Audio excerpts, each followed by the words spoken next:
Hello friends! Today we're going to do some shadow tracing, and I started by water painting with our watercolor palette the background and let it dry just because I wanted to have a background, but maybe you just want to do some tracing and that works fine too. I think most of you probably have plastic toys around the house, and that's what I used to trace this. Was a plastic dinosaur, and I had the light behind me and traced the shadow onto the paper after it was dry. You can color your background or just leave it plain like this paper here. If you have a light, that may work. I used just the regular light over my head at the desk for this one, but for the purpose of the video, I am going to use a flashlight.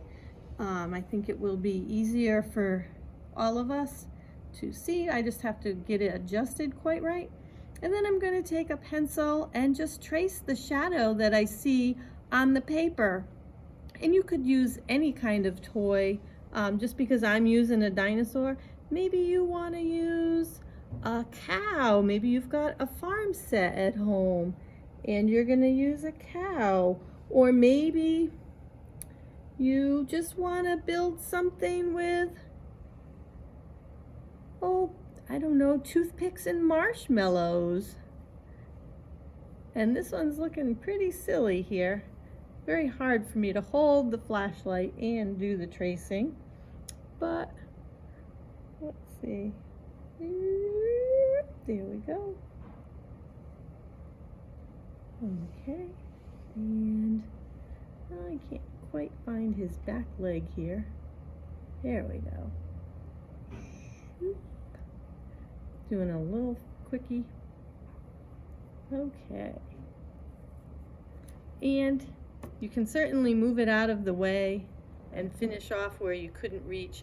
It's not as good as the original one I did, and then you could kind of, I'll take a crayon over it just so you can see, because I know the pencil doesn't show up great in the light.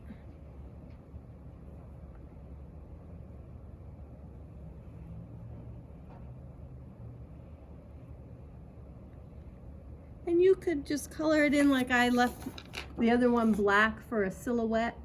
You could give it mouth and teeth and eyes and just leave it like that if you wanted. Color them in green. Anything you want to create, sky's the limit. Just grab some of those toys, creations you've made, whatever, and see what kind of shadows you can come up with and trace.